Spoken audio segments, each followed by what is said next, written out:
Hello, and welcome to episode 218 of the Unauthorized History of the Pacific War podcast. My name is Seth Perriton, historian and deputy director of the Mississippi Armed Forces Museum here at Camp Shelby.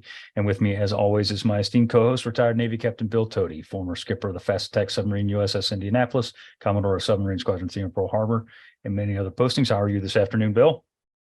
Doing great and excited to get into this week's episode, Seth. Yep. We have a special guest with us, Bill, one who's never been here before. And seeing as how you know him far better than I do, I'm going to pass the baton to you to introduce our guest. Sounds good, Seth. Thank you. So we've had a lot of requests about submarines in general. As we're airing this, or as we're recording this today, our episode on USS Barb and Gene Fluckey just went live today. And submarine episodes in general seem to be very popular with our listening audience. And one of the requests we got was to cover the 7 Medal of Honor recipients of the submarine force in World War II. And I could think of no better person to help us cover that than my old friend, retired Navy Captain Charles Merkel, Chuck Merkel. Now, I think Chuck is also a Pearl Harbor sailor like I was.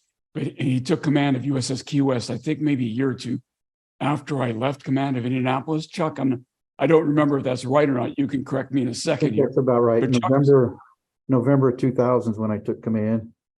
Yeah, and I left command in 1999. So you are a little younger than I am, I guess. And so Chuck is a 30-year Navy veteran, commanded Key West, as I said, which is very ironic because he grew up in Key West. So I did not grow up in Indianapolis. So it's very unusual for a CO to get command of a ship named after the city that he grew up in. Chuck is one of those exceptions. And in the last 7 years, Chuck has been executive director of the Pacific Submarine Force Museum that operates I got that wrong, Chuck, you'll correct me in a second. That operates the USS Bowfin, which is a wonderful, wonderful ship and museum that's right next to the USS Arizona in Pearl Harbor. So, Chuck, welcome to our podcast, and we're really excited to have you here. And can you tell us a little bit more about the Pacific Submarine Force Museum and the Bowfin? Oh, sure. Thanks, Bill and Seth, for this opportunity. As Bill's mentioned, we have the World War II submarine USS Bowfin here. She's been here moored since 1981. And just December of 21, we had our 10 millionth visitor walk on board Bowfin. We also, in the late 80s, acquired the collection that had been housed in a museum on the base at Pearl Harbor. And that was when original construction was completed here at our museum. And in 2019, hard to imagine, 4 years ago, we embarked on a $20 million renovation of the campus. And we were right in the midst of that when COVID hit. And it was really quite an achievement for those of us here to get that museum completed, reopened in early 21. Well, the museum when it got redone, we focused on 3 areas in the museum. One was the history of the Pacific Fleet Submarine Force in World War II, then in the Cold War and contributions, and then we've looked toward the future, post-Cold War, which that particular wing was left with room for expansion, and it looks like we'll have some pretty interesting things to put in here in the near future. It is announced. Go ahead, Bill. Yeah. No, I was going to say, Seth, probably what you were going to say is, if you're a really serious student of World War II, like many of our listeners and viewers are, you owe it to yourself to pay a visit to Pearl Harbor. The 11 years I served there wasn't enough. I got to tell you, I'm going back in June because for me, it feels like home. But when you get there, make sure you visit the Arizona, where World War II began for the United States, the Missouri, where World War II ended, and of course, the Pacific Submarine Force Museum and the Bowfin. There's no finer example of a World War II submarine anywhere in the country than the Bowfin. And it's so great to have you on here today. Seth? Yeah, I can't do anything but second that. Bowfin is. I was there in January. It is a gorgeous boat. The campus, the museum campus itself is outstanding. The artifacts that are in there are mind-boggling for guys like us. They're super, super cool. But with that, we're going to get on to our show today. So once again, as I have been in the last several weeks, before we get started, I want to ask you to like and subscribe to our channel as it helps others find our show. We want to get the history to the masses.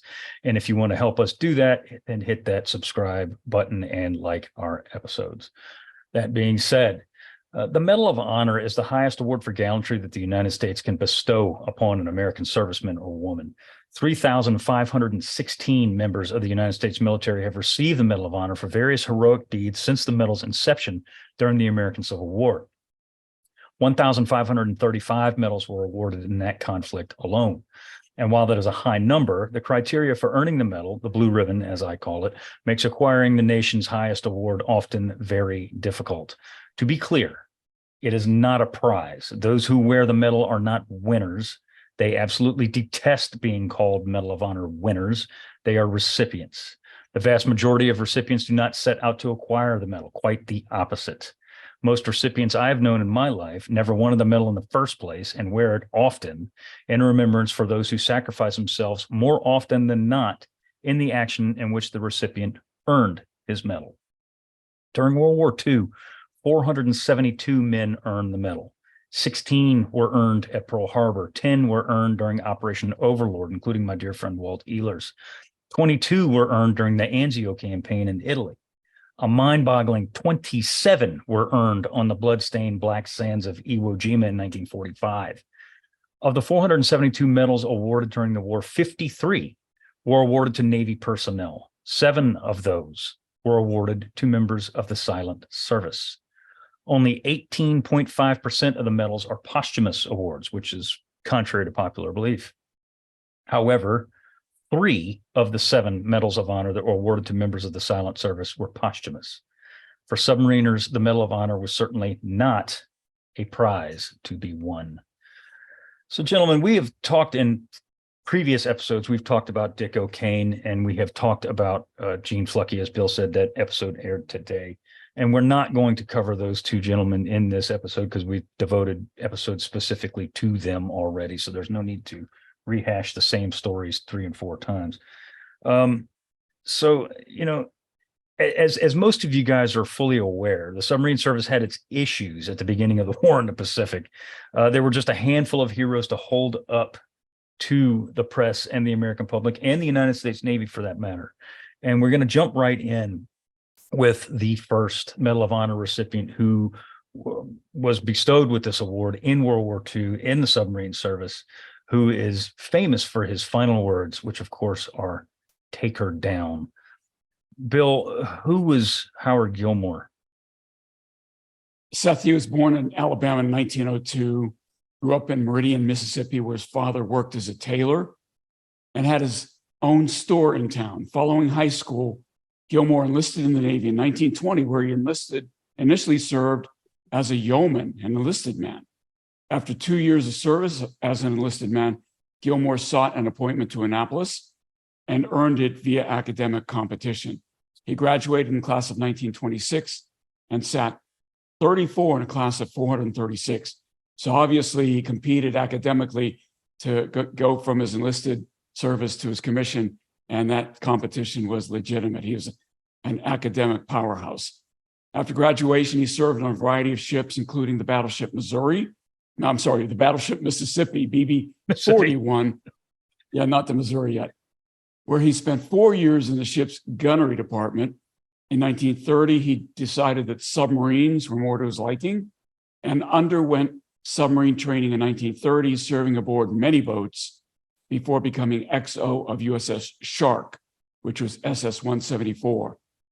In 1941, during the attack on Pearl Harbor, he commanded Shark, but was ordered to new construction right after the attack. So that is background. Chuck, what can you tell us about Commander Gilmore? I don't think he was commander yet. He might have still been a lieutenant commander when he took command, and his reputation early in the war? I think you certainly mentioned that the submarine force got off to a slow start at the beginning of the war for a number of issues. One, our training and tactics had been very deficient. We hadn't adequately tested our weapons. And so those first people going out on patrol were said to go out and proceed with due caution. They were actually told to transit the Pacific Ocean at 1 engine speed, which they would spend half of their patrol getting to wherever they were going, and they'd have to turn around and come back. So, and then they were chastised when they came back because they'd followed their leader's orders. I think Gilmore came out of new construction and probably were about 6 months into the war when he went on his first war patrol, and they sent him up into the Aleutians, which anybody that's operated up in that area, no matter what time of the year, that is a hard place to operate. And they did have some success up in the Aleutian campaign. He attacked 3 destroyers off of Kisk Island and came back with a relatively successful war patrol and was awarded the Navy Cross on that first patrol. Yeah, he was unusual in that he was 40 years old when he took command, right? I had my 40th birthday while I was in command of Indianapolis. I suspect you were about the same age, but that was unusual for World War II skippers, wasn't it, Chuck? At the beginning of the war, I think it was more on you put your time in and they were given command rather than earning it. And I was just past 40 when I took command to Key West. I think, by the end of the war, they were in their early 30s when they had command. We needed more aggressive people, but Gilmore probably didn't quite fit the mold there. When Pryor enlisted, he was a little bit older, but I think he was ready to come out and be aggressive. I think he'd seen what had happened in the first 6 months of the war by the time he got out into the Pacific on his first patrol. So he had a little better idea of what it was going to take, and he certainly went out aggressively. Yeah, we said in the past that a lot of these maverick skippers, guys like Mush Morton and O'Kane and Flucky and people like that they were younger, certainly younger than Howard Gilmore was even at this time. But to your point, Chuck, he set the standard. He really did. We always think of Morton as being the first hero of the submarine service, but that's not necessarily true, because Gilmore was the one that really kind of set. I mean, Mush is a legend, no doubt, but Gilmore is the one that set that heroic bar really, really early in the war, a lot earlier than people think. So it wasn't always the young boys who were out there, doing the work. It was some of these old salts like Howard Gilmore as well, though. That's right. Yeah, it wasn't. If I'm kind of looking at the timeline here, I mean, Morton went on his first patrol in January of *43, and about the time that Gilmore was lost, that was about the time that Wahoo had their first great success and came in for all the publicity. But it was kind of his. So what happened to Gilmore and Growler here in February of '43 was a bit overshadowed by what Wahoo had done. Right. Right. Yeah, I think so. If Gilmore had survived, he might have been that first, CO to be put up on the mantle and held in high regard, but he didn't. And so, we're going to get to why he didn't in a second here. And really, Mush was still alive, and he was the living guy that they could put up on the mantle and use as a kind of an exemplar of how to do this. And so he kind of won by default. Now that changed in a few months, but at this point he was it. He was, and Gilmore. The thing was with Howard Gilmore, he wasn't like some of these other, and God bless him, but some of the other Medal of Honor recipients that we're going to talk about today, they were kind of a one bag pony. They one trick pony. They kind of did like a one patrol. Gilmore had some success, really, on almost every single one of his patrols. He wasn't, killing entire convoys, but he was bringing back, scalps almost every time he went out. His second patrol, he was in the East China Sea, and in a period of 49 days, he sunk 4 Japanese ships. And for this time in the war, that's big. That's a big deal to come back with 49 ships. Good Lord, to come back with 4 ships. That's a serious achievement at this time in the war. This isn't the 1944 days of torpedoes that actually worked. These are the days where torpedoes, more often than not, did not work. So, to come back with 4 ships sunk it's a big deal. So he was making waves even before he did what he did to earn this medal, right, guys? Yes. Yeah, I would definitely say so. And, we hadn't worked out those defects, and, the admirals were pointing their fingers at their COs when they came back with misses, and we'll never know anywhere. I mean, out in the South Pacific, AOR, the admiral down there said, "Do not disable my magnetic exploder. It can't possibly be anything wrong with that. It's you guys."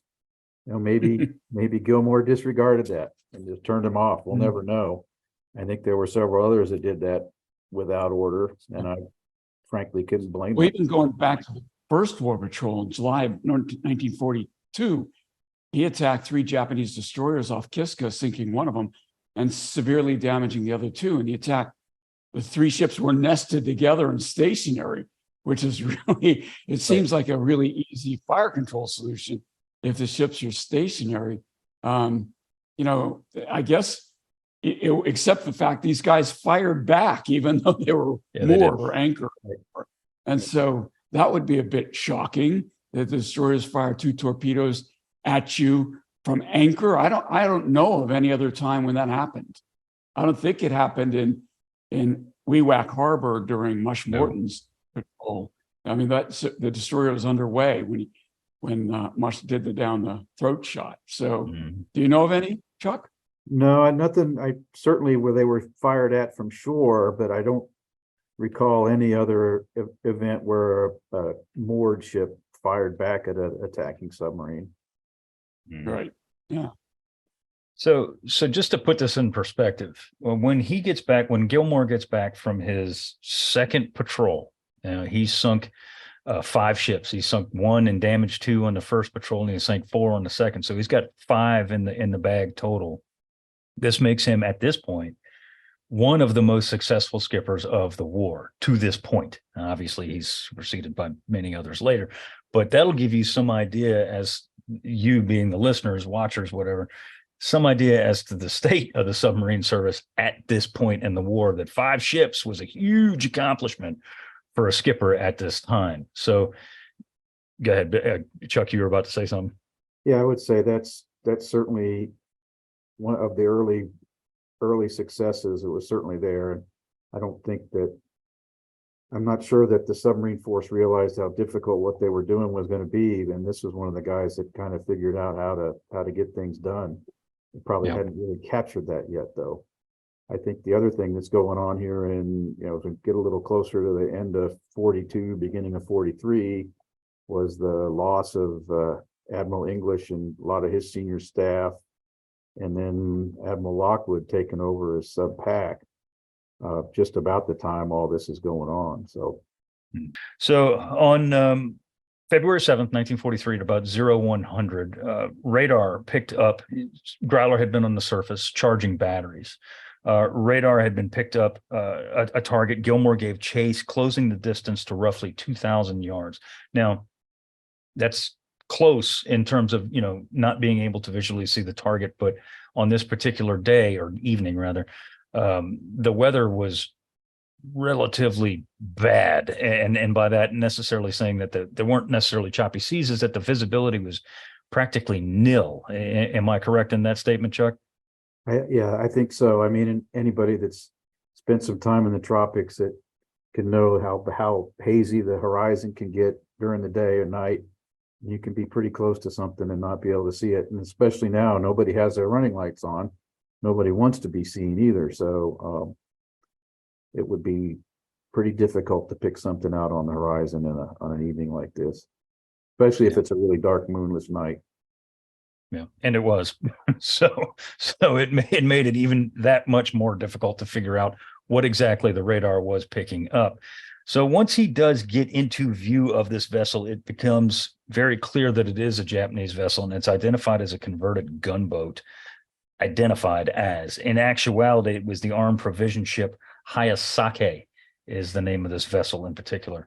As Growler draws closer to her target, the weather began to clear, and the seas and sky began to clear, allowing Growler to be spotted by Hayasake from a distance roughly of 1 mile. So that's not far at all, right, Bill? I mean, you're closing in fast here. Yeah. Yeah, there's obviously maneuvering problems. So they're both closing each other, and a mile goes fast in those circumstances.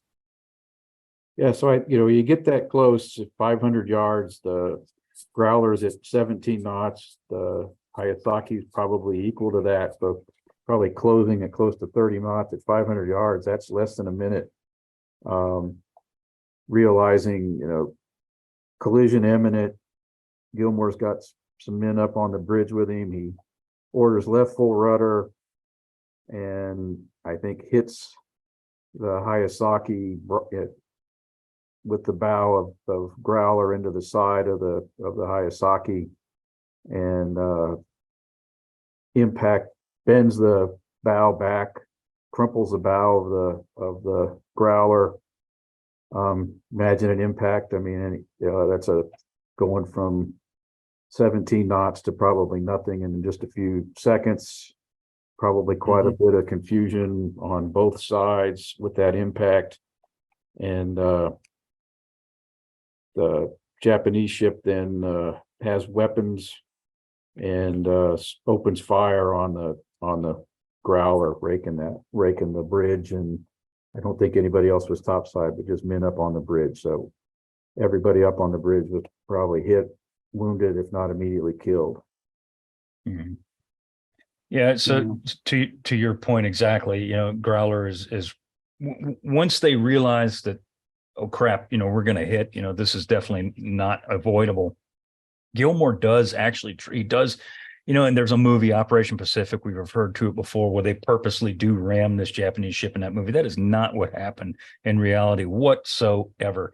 Howard Gilmore did try and veer away. It was too clear, people are going to say, why didn't he fire torpedoes? The distance was closing so fast that the TDC could not calculate things. I mean, like to your point, Chuck, you were saying under a minute, it was probably, less than that. It's boom. And then they're on them like white on rice. And it was too quick to do anything.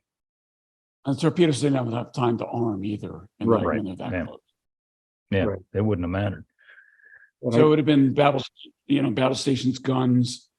But again, I don't think he had time to react for even that.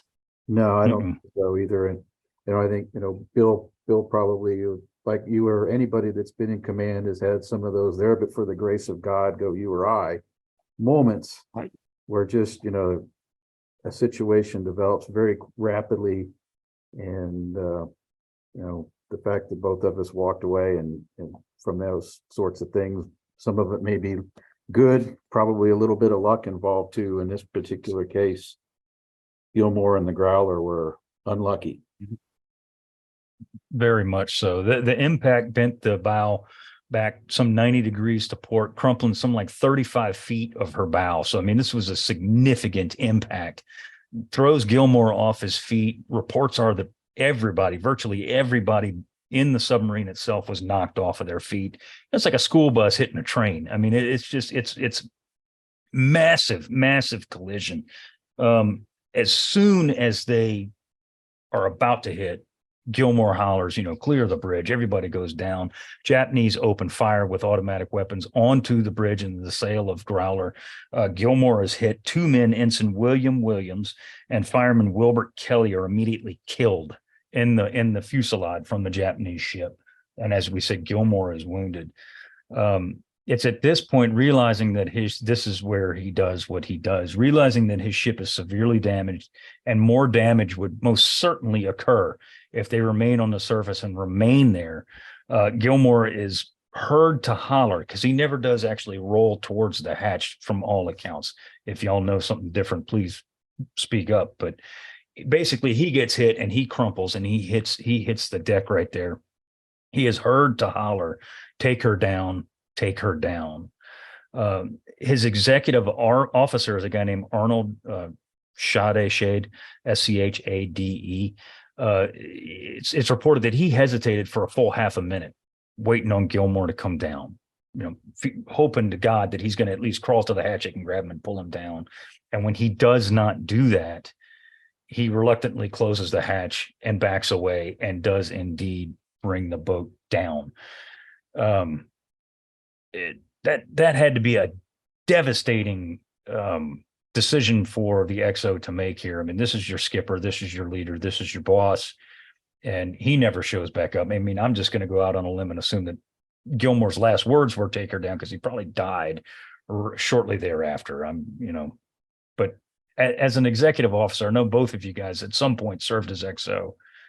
What kind of a decision is that for that man to do? I mean, that's incredible. It's one of those things, your boss is gone, and you've got to think of beyond the individual. It's the needs of saving the ship and the rest of the crew. And it did take a moment there, it sounds like, but I think I think there was still a pretty amount of massive confusion, and just to get the ship clear of the Japanese ship and make sure that the ship could dive. I mean, it was a big risk too. They probably didn't have time to do any sort of damage assessment, but I think staying on the surface would have proved fatal. Eventually the gunfire would have caused a lot more damage. But they were able to get submerged, and any leak or internal damage was able to be controlled so that they could return to Australia for repairs. But yeah, he did it without hesitation, and when he did it, he wasn't even sure if they'd be able to surface again. I don't think. Yeah. The pictures, and before we called it that, because as Chuck indicated, normally you get damage reports before you make a decision to dive after a collision like this. So they knew that they were hurt, and there's no time for damage reports. So the lower risk alternative was to submerge and hope that you could fix whatever is broken and get back up. Staying on the surface was going to be a fatal move. But this also kind of illustrates why our XOs are qualified for command in case something like this happens or is necessary. You lose the skipper. In this case, it was combat loss, but there's other reasons why you might lose the skipper, and the XO needs to be able to step up and do what Commander Shade did here. And I'll show a picture of the damage, both to the gunfire to the sail of Growler and to the damage to her bow. And if you've never seen the images, which you're going to see here in this video, it is significant. I mean, it's not a small dent.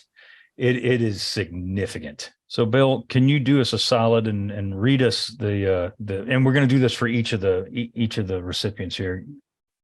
Give us the citation word for word, if you don't mind, please. Yeah, for distinguished gallantry and valor above and beyond the call of duty as commanding officer of USS Growler during her 4th war patrol in the Southwest Pacific from 10 January to 7 February, 1943. Boldly striking at the enemy in spite of continuous hostile air and anti-submarine patrols, Commander Gilmore sank one Japanese freighter and damaged another by torpedo fire, successfully evading severe depth charges following each attack. In the darkness of night, on 7 February, an enemy gunboat closed range and prepared to ram Growler. Commander Gilmore daringly maneuvered to avoid the crash and rammed the attacker instead, ripping into her port side at 17 knots and bursting wide her plates. The terrific fire of the sinking gunboat's heavy machine guns, Commander Gilmore calmly gave the order to clear the bridge and, refusing safety for himself, remained on deck while his men preceded him below. Struck down by the fusillade of bullets and having done his utmost against the enemy, in his final living moments, Commander Gilmore gave his last order to the officer of the deck: take her down. The Growler dived, seriously damaged but under control. She was brought safely to port by her well-trained crew, inspired by the courageous fighting spirit of their dead captain. There's a few And you're going to see this in some of these Medal of Honor citations, is that some of the things that were written during the war are not necessarily exactly what happened. And this is one of those cases. The Hayasaki that was rammed by Growler did not sink. Believe it or not, it took obviously serious damage, but it was believed then to have sunk. And again, if somebody knows something different, please speak up. But later on in the war, according to Clay Blair, that ship survived, as a matter of fact, this very, very incident. Regardless of that, it doesn't take away anything from Gilmore's decision to sacrifice his life, as opposed to having someone else maybe trying to come up there and get him out, or delaying getting him down into the boat. So, he sacrificed his life for his crew. Yeah, Seth, this is the submarine equivalent of throwing your body on the hand grenade. But in this case, it saved 70 people, not just the 8 or 9 people that might have been around the hand grenade. So it was absolutely heroic. He was the first submarine in World War II to be awarded the Medal of Honor. And of course, he would not be the last. Right.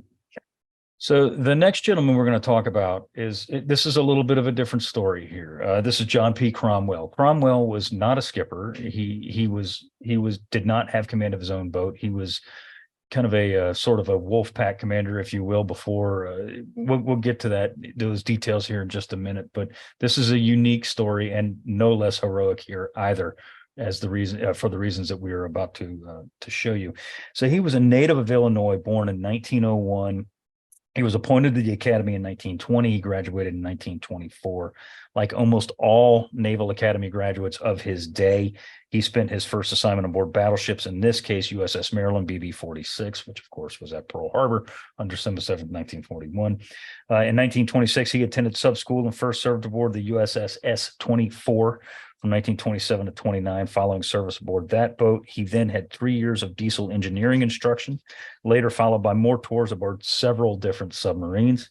In 1936, he received his first command USS S-20 and then served on the staff of Submarine Division 4, attaining the rank of lieutenant commander in 1939. So he, like Gilmore, was another old salt. He'd been around the block or a time or two by the time Pearl Harbor was struck in 41. Serving in several roles in D.C., he was made engineering officer of the Pacific Fleet Subforce in May 1941. This is where things get interesting, though. So being on the submarine staff, if you will, at Pearl Harbor, Chuck, he was let in on a lot of the secrets of the submarine force and the way that we were getting our intelligence via Ultra and things like that, was he not? Yes. So he would have known about the fact that we had broken Japanese code, and so that was how we were getting some of our intel. I think he was also briefed into some of the upcoming major operations in the Pacific. I think Galvanic was going to start during this time frame when this Sculpin was on patrol. So it is fairly interesting that he was sent out to sea on this ship, given what his specialty was, seemed to be engineering, and then the fact that he knew a lot about our future plans and how we were getting an advantage over the Japanese. Yeah. In submarine language, he was serving as a sub-pack N4, and that's a line officer. He's generally a post-command line officer, and so he had command of a submarine already, and in fact, he had commanded submarine divisions from 1942 to 1943. So it doesn't surprise me he was at hand. I'll say it that way. He was on the staff, and they were looking for post-command Wolfpack commanders. He was there. I mean, so it's easy to say, hey, John, you're not doing anything other than this engineering job, which is a really important job, by the way. Keeping the submarines operating and out in the fleet is a critical mission. But when they're short Wolfpack commanders, and I think at this point they were just, you can correct me if I'm wrong, Chuck, but I think we're just experimenting in the Pacific with this Wolfpack concept. He's there, he's available. And, people aren't thinking, well, you know too much to go ride submarines at this point. So yeah, they said, Sculpin's going to be the flagship of this little Wolfpack. So go aboard Sculpin at SS-191 and take him out of the wolf pack and go do harm. So I think that's the way this played out. Yeah, I think at the beginning, the whole wolf pack concept that out here in the Pacific was in its infancy. So I think they were still uncertain whether or not they should just have one of the senior skipper of the COs. boat or two boats. They wanted somebody with a little more seniority on board the lead ship of the wolf pack to see how all this was going to work out. So certainly he was here, he was available, and there were probably other people too with that same amount of knowledge and briefings into operations and understanding what was going on. And anybody they sent out involved some risk, but I guess, they decided that it was worth the risk to send him out in this particular case. And keep in mind, to your point, Seth, he had not served as CO during a war patrol, Right. but neither had any of the admirals, right? Lockwood had no experience. When I was Commodore, I was put in a difficult position of explaining to my boss admirals, missions that they had never conducted. And so this is not an unusual situation for somebody like Cromwell. He was, to your point, Bill, he was promoted to captain, both of your former ranks, in 1943. And that's when he went to sea aboard Sculpin as the PCO for the wolf pack.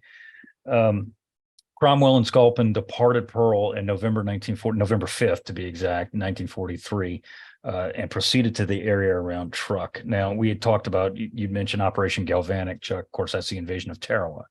That occurs in November 1943, and we're going to do a couple episodes on Tarawa here in the near future.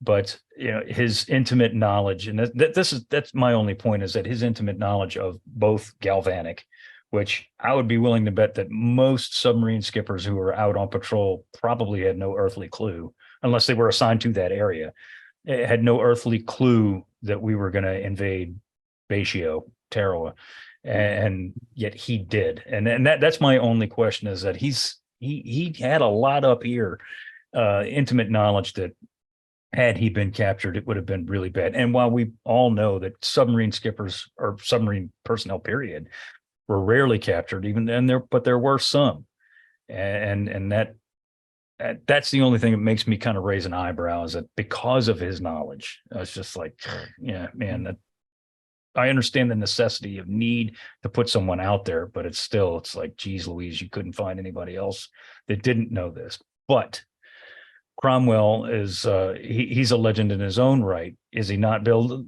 Tell us what happens after they go to sea. That Sculpin gets involved in a pretty nasty little scrape here. Yeah, he's the Wolfpack mates are Sea Raven and Apogee, and their mission was to intercept and destroy any shipping leaving Truk. Now, all of our viewers know that Truk was kind of the center of gravity for the Japanese fleet at this time of the war. And the point was, we were worried that the forces operating out of Truk would have the opportunity to interfere with the upcoming invasion of Tarawa, which is Galvanic, and then Batio, and we'll talk about that in the future. So Cromwell, who had intimate knowledge of Ultra and the Galvanic plans, was out there. And, so on November 18th, Sculpin encountered a large high-speed convoy. Their mission, again, was to interfere with anybody who might be able to, interfere with our Galvanic operations. So Sculpin surfaced, made a high-speed run to intercept the convoy, and was in a firing position. As the convoy bore onto them, Sculpin was forced to dive, didn't have time to react, didn't have time to get the firing solution, didn't have time to get torpedoes out. The maneuver problem, the relative motion, was too fast. This happens a lot as you're developing an attack scenario and trying to approach an attack going on. So he dives, the convoy then zigs away from Sculpin, allowing her to surface again and make another end run around on this very fast moving convoy. So he surfaced, began to run to intercept. When she what she did not realize is that the Japanese convoy commander had left one destroyer, specifically Yamagumo, in the rear of the convoy to kind of act as a tail end Charlie and detect any incoming American submarines that might be chasing them as they did that zig. So that's kind of the setup. Chuck, do you want to talk a bit about what happens then? Sure. So I think too, a little bit of this, the attacks against warships were much more difficult relative to the merchant ships for our submarine force because of the speed that they operated at. And so it took a lot of hard work to get ahead of even a convoy traveling at 8 to 10 knots relative to a convoy or squadron of warships. And so it was kind of, I think the Japanese had gotten a little smarter about their ASW techniques. They'd left this guy behind, the rest of the convoy, and Sculpin fell for that. 600 yards away, that's well within, probably sighted, probably they expected the Sculpin to come up fairly close to where she had gone down, which our submarines weren't move very far from where they dove. They were very limited in speed and endurance underwater. So it was a pretty good ASW tactic on the part of the Japanese. The captain of Sculpin, he immediately realizes how close they are and orders a crash dive to get away. But again, he can't get away very fast. So the destroyer is able to come in and make a drop depth charges, and Sculpin is damaged, and really unknown to her at the time, some of the damage was that her depth gauges were stuck at 125 feet. He wouldn't. Now you have more than one depth gauge, but that's really, really bad. If the one in the control room is stuck like that, I can't remember. Where's the backup depth gauge, Chuck? So there's depth gauges up in the conning tower, but the both shallow and deep depth gauges.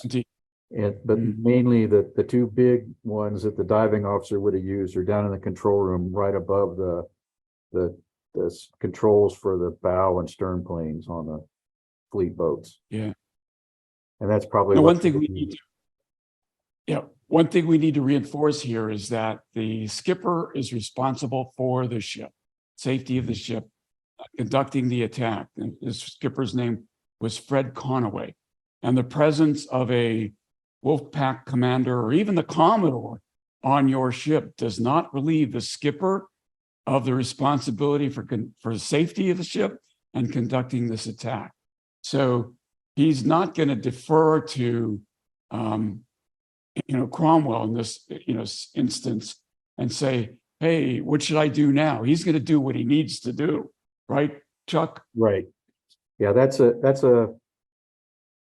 an interesting relationship. I mean, it could be driven by personality, if you've got depending on how they mix together, but I kind of get the sense that Cromwell really deferred to the CO, who I do believe was on his first war patrol in command. He was. Yeah. So he didn't have a lot of experience either in any of this, but it seemed like they were being aggressive, whether this was all warships or there was some merchant ships involved in this convoy. I'm not sure, but he seemed like he was pretty aggressive in carrying out the attack, and then really, got tricked and had some damage, and now fate's stacked against him here a bit. After a couple of those depth charge attacks, Sculpin tries to come back up to periscope depth, and because the depth gauge was stuck, they didn't realize it. They actually broke, so they really gave the destroyer a big target. Again, marked their position, and even though she went back down again, that allowed the destroyer to come in and really conduct a devastating attack. When she broached the surface, like you said, that was pretty much it. After that, the DD knew exactly where she was. because it was already on her. The Yumaguma was on practically on top of Sculpin anyway, and when she popped up over on the surface, that was it. That's all she needed. She dropped a ton of depth charges on top of her, severely damaging the boat, including causing temporary loss of depth control.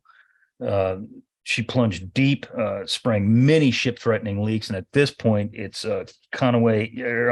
Sculpin had taken so much water that she was forced to run at top speed just so she could maintain some sort of control. And we all have seen enough and read enough books to know that when a submerged submarine is running at top speed, she is not quiet. And then at this point, just to maintain that control, there's no way she's going to evade more depth charges from this Japanese destroyer that is literally parked on top of her. She's not getting away.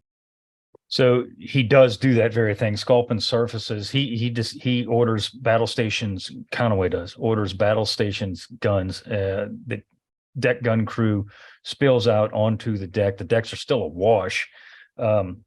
Yamagumo opens fire. The Japanese destroyer opens fire, killing the deck gun crew and Conaway too at this same time. And she just unleashes on Sculpin here.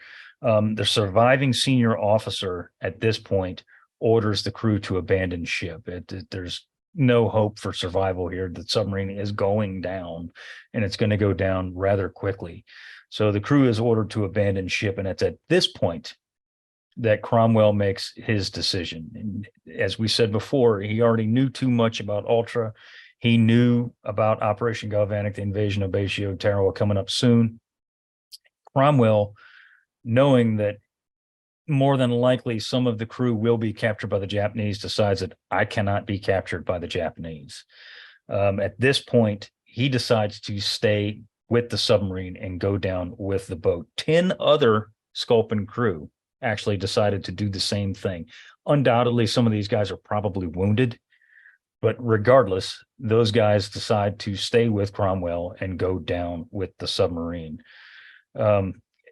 42 of Sculpin's crew were picked up by the Japanese in a very cruel twist of fate. 21 of these guys are put aboard the Japanese aircraft carrier Chuyo, and she is torpedoed and sunk by sailfish. 20 of the 21 survivors from Sculpin were killed when that Japanese aircraft carrier was sunk by the USS Sailfish.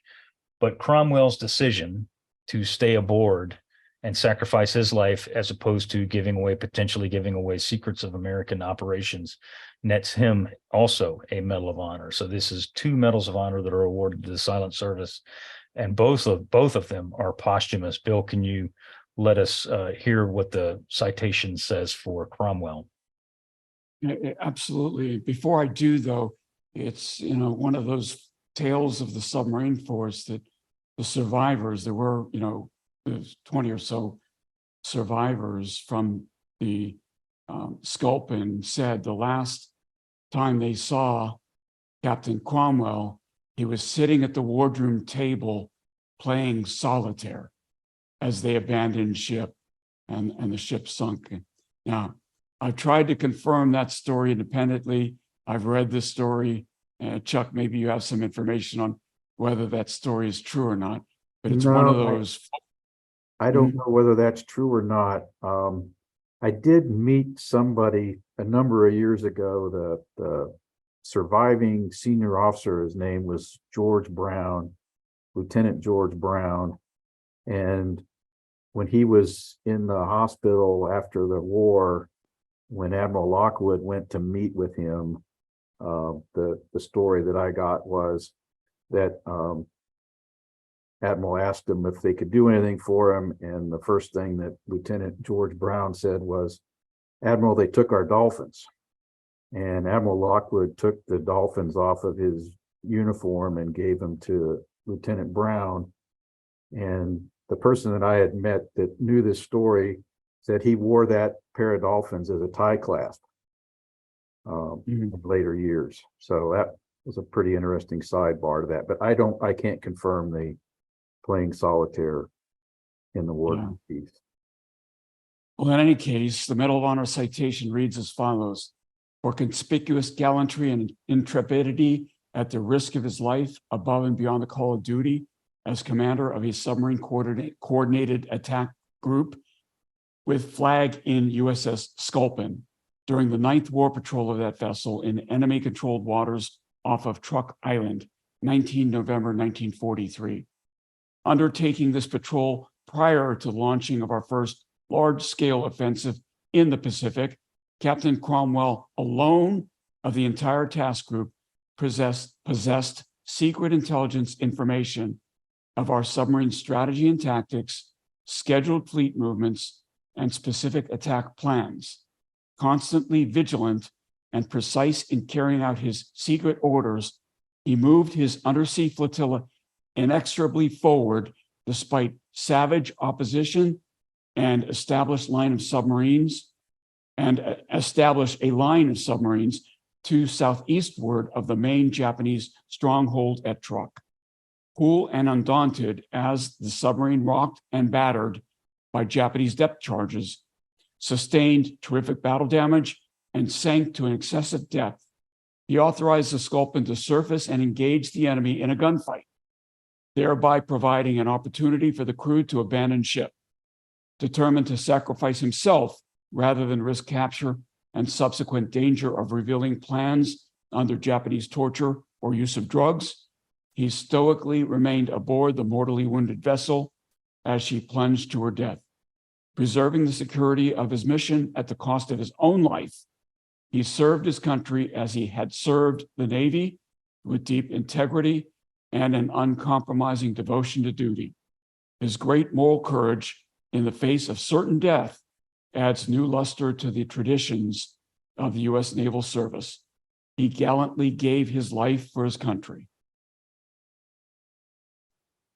Much like Howard Gilmore, he decided to sacrifice himself as opposed to, letting things get worse than they already were potentially at a future date. And he's a guy that you don't hear about. When you talk about submarine medals of honor, O'Kane, Plucky, Gilmore, the next guy we're going to talk about here in a second, Sam Dealey, those are the guys that come to mind. Cromwell is not one of them that at least comes to mind initially off the top of your head. But his is no doubt warranted just as much as anybody else's was, because he willingly gave up his life to protect the valuable information that he knew, and thereby, potentially save thousands and thousands of American lives in the future. So I think because his name isn't on the tally board, right? The list of skippers who sunk the most ships during World War II, Cromwell's not on them because he wasn't skipper of the War Patrol. And so he kind of gets overlooked in this list. Yeah, he does. He does. Bill, who's the next cat we're going to talk about? We've gotten a lot of requests to do an entire episode on this one dude, and we could indeed, but we're gonna put him in this, and we may go back and touch on him in the future. But he's known as the Destroyer Killer. Who's the next guy we're talking about here? The first time I heard his name, maybe this first time, Chuck, you heard his name, was in Submarine Officer Basic Course in Submarine Base, New London, Connecticut, which is actually in Groton. And there's a Dealey Plaza at the base there in New London. And I wondered, who's this Dealey guy that we named part of the base after him? Yep, Sam Dealey was born in 1906, a native of Dallas, Texas. Graduating from Annapolis in 1930, he reported for sea duty aboard USS Nevada, BB-36, where he served for 3 years. A lot of battleship sailors in the submarine force. In 1934, Dealey reported for submarine training, and they didn't call it Dealey Plaza then, and upon graduation served on a variety of submarines, including S-34, S-24, Nautilus, who you remember from the Battle of Midway, and Bass. For the next several years, Dealey bounced around to different stations and vessels until 1941, when he became CO of USS S-20.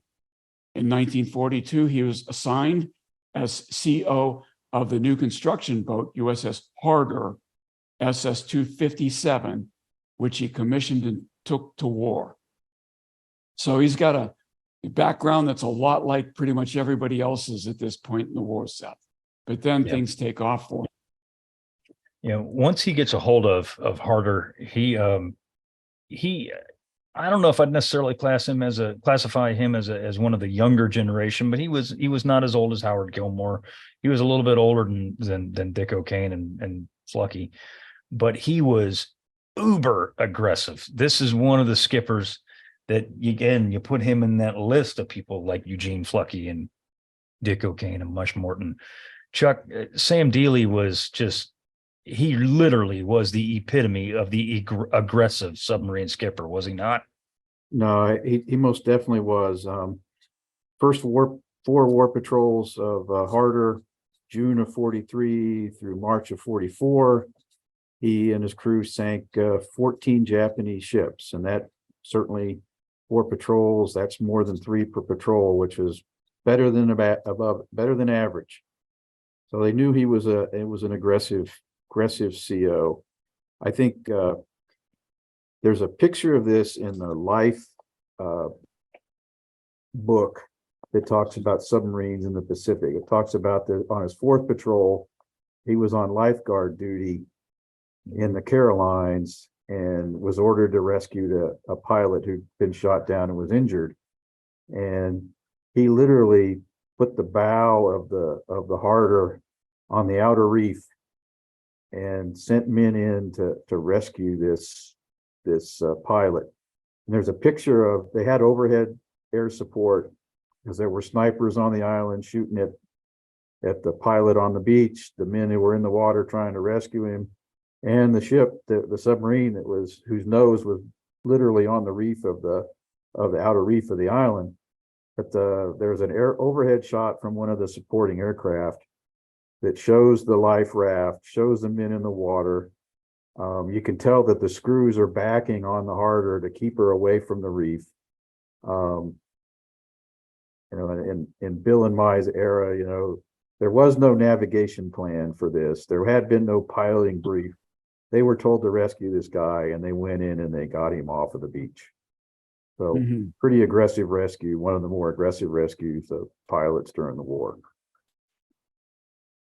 Clay Blair, in his epic book about the submarine service in World War II, United States Submarine Service, wrote this, and I'm going to read this. It says, quote, "By the time Harder got to the reported position, the aviator, whose name was Ensign John Galvin, was already stranded high and dry on the beach. Dealey lay alongside a reef. Dealey's 3rd officer, Samuel Moore Logan, and 2 volunteers jumped in the water with a rubber raft secured to Harder by a line. They fought their way through the surf and coral to the island, picked up Ensign Galvin. As they were attempting to get back to Harder, a Navy float plane landed to help." God bless them. Navy float plane landed to help. It ran over the line and parted it from the submarine. Another Harder volunteer jumped in the water and swam another line through the surf and coral to the beach. While Navy planes circled overhead, Japanese snipers fired away from the foliage while the Harder's men pulled the raft and the 5 men aboard. The rescue was later hailed as one of the boldest on record.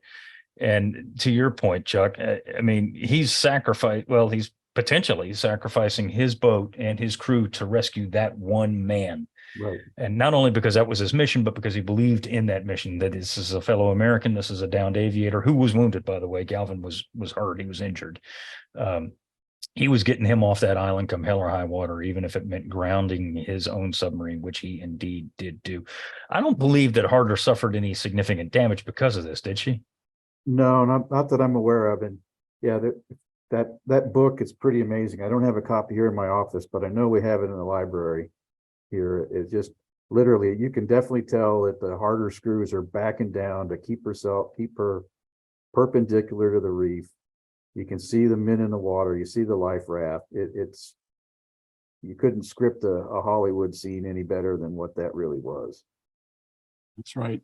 But if that one episode, I think, kind of illustrates the difference between the philosophies of the American side and the Japanese side more than anything I could possibly think of. That we went to that extent and again, I don't want to oversimplify this, not just to rescue the human being, but to rescue the experience that being brought to the fight. The Japanese, and I don't think it's too strong to say, discarded hundreds of years worth of experience in the pilots they failed to rescue. And so that's a huge differentiator on the conduct of the war as it keeps going. And so that it's a great story from the heroic standpoint, but it's also a wonderful exemplar of the difference in philosophies between the Americans, the Allied side, I would say it that way, and the Japanese side. No, that's a very good point. I mean, you don't hear any stories of Japanese submarines grounding themselves to fish one guy off of a beach. It's not like they were going out there to go get the whole crew of a B-17 or something like that. This is one man. That is some significant stuff. But I mean, that just also goes to the character of the skipper, of Sam Dealey. Not only is he aggressive in, performing his mission and sinking Japanese shipping, he's also aggressive in saving American lives as much as and often as he can, which is, in my opinion, there's no higher honor than that. And Seth, this needs to be said. At any point in this rescue mission, Dealey could have said it's not worth it. Right. He's responsible for the safety of his ship. Nobody would have second guessed him if he said, nope, it's too great a risk. I'm not going to do this. Sorry. You can't execute this mission. Chuck, do you agree? No, I would. He certainly could have said no. Mm-hmm. But it's one of those things, it's could if he lived with himself. There's no doubt either that Galvin would have been killed by the Japanese. Oh, absolutely. No doubt at all. I mean, they were shooting at him. They just hadn't hit him yet. Right. So, I mean, he was going to die. He was going to die. There's no doubt. With a gun, or they were going to capture him and kill him. There's no doubt. Yep. No doubt at all. So what Dealey did here is absolutely heroic and worthy of a very high decoration for that alone. But it goes on. On May 26, 1944, Dealey was ordered to take Harder in the area of the Japanese fleet anchorage of Tawi-Tawi. In addition, he was ordered to pick up Filipino guerrillas near Tawi-Tawi on the guerrillas near Tawi-Tawi on the northeastern coast of Borneo. For those who don't know or didn't know, Tawi-Tawi was a major Japanese fleet anchorage at this time. This was, for a long time, home of the Yamato and the Musashi, the two Japanese super battleships that just so happened to actually be in port at one of these times in which Harder was around there, to which Harder and Sam Dealey see Yamato and Musashi leaving port, make a report on this, attempt to make an attack on one or both of those ships, and just can't get in a position to make it happen. But this is a very important Japanese fleet anchor, just as not to the scale of Majuro or any of those that we had, but it's pretty important in terms of this time of the war, is it not, guys? Absolutely. Yeah. It's, Truck and Tawi-Tawi. I mean, these are the kind of like the different points of the war that were just where the fleet assembled, where the commanding admirals were, embarked. And so, yeah, this is kind of like a smorgasbord, open buffet. The American submarines, they could get in position. But even just recon and observing fleet movements, even if they didn't sink anything, was a major advantage because, if the Musashi is here, then it's not there. And so that's an important, operational advantage as well. It is. So, and this is where he gets his name here in the next few days. On June 6, 1944, which people will know as D-Day, there was also a war, by the way. There was a war in Europe, but while that D-Day operation was going, there was a little minor skirmish in the Pacific also at the same time. USS Harder discovers a small convoy of 3 Japanese tankers escorted by 2 destroyers. One of the destroyers, later identified as Minatsuki, detected Harder and charged in for an attack. Submerged, Dealey watched as the destroyer drew close 1,100 yards before he opened fire and sank the charging vessel. Sam Dealey had nerves of steel, as we shall see, because some skippers fired from long range. Most of the really good ones got close, but Sam Dealey let them get really close, didn't he? Yeah, I would say most of the successful attacks were, inside a half a mile, maybe 3/4 to half a mile to have a reasonable chance of an error. I mean, these bullets, you think of them as they were bullets. All they would do is leave the tube, come to the gyro course, and run until they hit something or ran out of fuel. And really, even at that range, a cumulative error of more than a degree, and it was going to be a miss. So pretty amazing. I mean, we realized we had to get close enough. We had to shoot at high speed, and in order to have a reasonable chance of hitting whatever we're attacking, especially a high speed warship. So to your point, Chuck, here we go. Then after sinking this destroyer, Harder Surfaces makes an end around run and sets up for another attack. And you talked about, you literally make 1 degree off on something that's this close, you're going to miss. Well, guess what happens here? So the remaining destroyer again detects Harder and again charges in for an attack, waiting until the destroyer was at 1,200 yards. Dealey fires all bow tubes and misses. So this is exactly what you were talking about. You're off by a hair and you're going to miss. Right. And in this particular sort of instance, the destroyer obviously knows you're there, so he's watching for the torpedoes. Our torpedoes, especially our Mark 14s that were steam torpedoes, left a bubble trail. So you've probably got a bunch of highly alert lookouts. And the destroyer is highly maneuverable. They could see the weapons coming in their direction, and with speed and maneuverability could evade them. Mm-hmm. But at least that disrupted the attack on the convoy here in this particular instance. Yeah, and because of that, he was unable. Dealey was unable to get a hold of the convoy at this point. The following day, Dealey detects another Japanese destroyer. Again, he let the enemy destroyer get within point blank range before firing, an estimated 650 yards. That is friggin' close. I mean, that's reach out and touch someone with a rifle. Right. That's really close with a torpedo. Barely enough for the torpedoes to arm. Yep. He fires 3 torpedoes in like 5-second intervals and sinks the destroyer Hayanami. It's basically another down the throat shot here. So he's got 2 destroyers in a span of 2.5 days, 3 days that he kills here in this one particular patrol. This is rather unique though, and then this will show you how close this sucker was. So as the enemy ship explodes, probably they estimate from a magazine detonation, one assumes, it was almost directly overhead USS Harder. As she's passing underneath, this thing goes kaboom right on top of her. She came as she emerges from what's left of this Japanese destroyer under the water. Harder is now pinned down by yet another destroyer for a good 2 or 3 hours and just takes an absolute pummeling from the depth charges.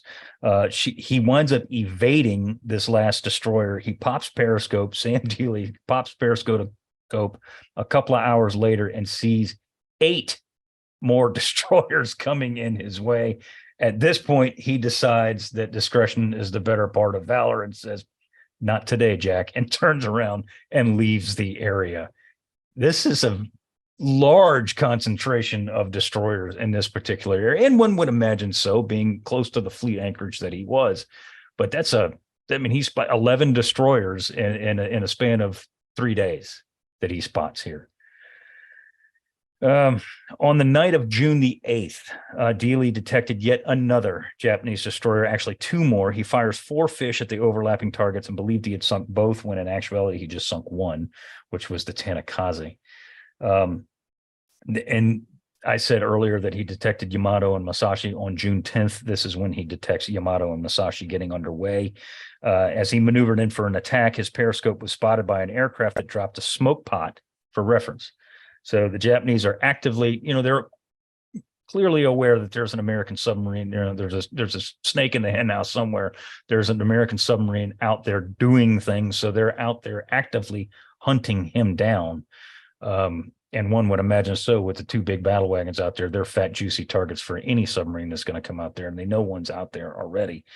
One of the battleship's escorts peels off for an attack on the known location of Harder, again letting the enemy ship close to within 1,200 yards. Dealey fires 3 more fish down the throat. Believing he had sunk the destroyer, he took Harder deep and suffered through an attack of more than 2 hours as he was able to evade and return to Australia.